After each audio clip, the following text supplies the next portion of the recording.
So in this video I'm going to demonstrate the performance of my trained dope network to track hands like this, the pose of hands like these. So how I made these hand data sets are already, I have posted videos on them before. You can check them out. So these are the hand models. I have 6 of them. The texture of the blood texture, the blood pattern of the hand, they change all the time. I also change the lighting, background, everything. So I trained my neural network for I think 5 days now. Yeah, 1 hour short of 5 days. Anyway, so now I'm going to show performance of the network. So I had 2 GPUs, 2 Titan XPs basically. I trained it, and this is how the training result is. So there is you will see that if I go too close it will stop working. That is because I used a minimum distance while creating the data set. So this is, I think, model number 2. This is model number 1. I'm using the Intel RealSense camera, and I'm using the Intel RealSense camera, just pointed it at my monitor.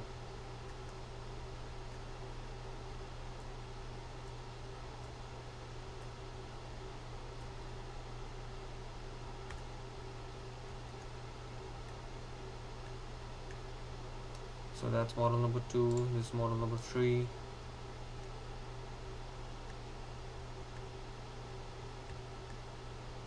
Again, minimum distance.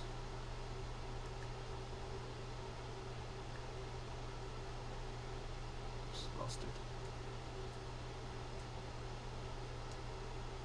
Then this is model number 4.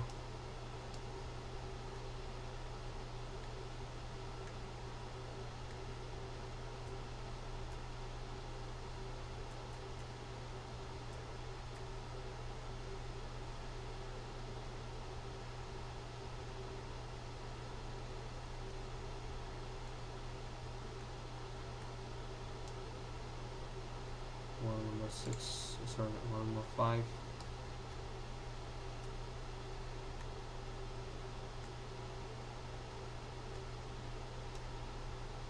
And final model, model number 7.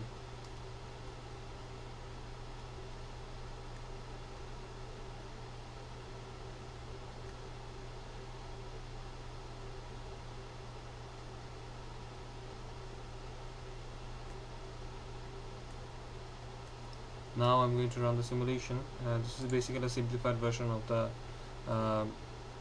data set collection,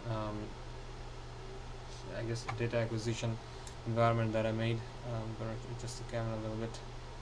Okay, so here the background changes randomly. First of all, the background changes randomly. I'm having some problem with the camera stand. Anyway, so the background changes randomly, the texture of the blood pattern of the hand changes randomly, the lighting and the pose obviously changes randomly, and as you can see, the trained network can track it pretty well. So I'm changing everything in here. I'm just not wiggling the camera.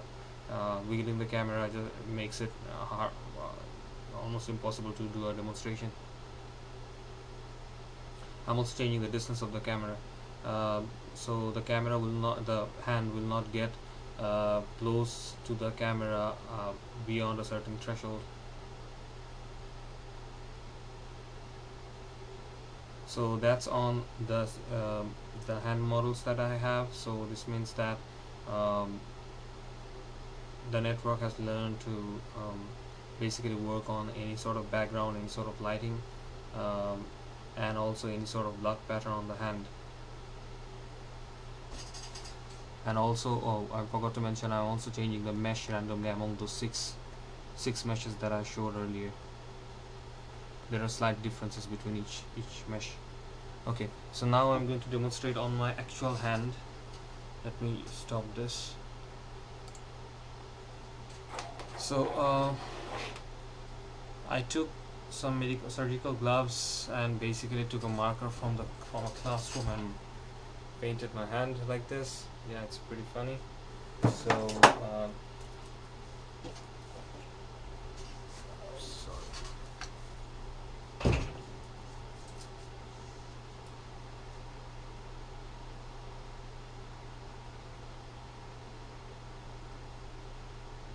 It's not that robust.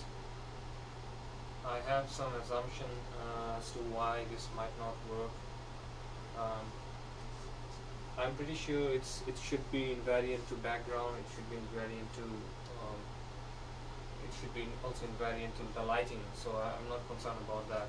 I think I'm concerned about the mesh of the object.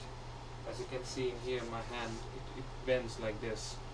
It does not bend like this in my 3D models. I may have to work on that. It's not robust. There is a gap between the synthetic and the real data.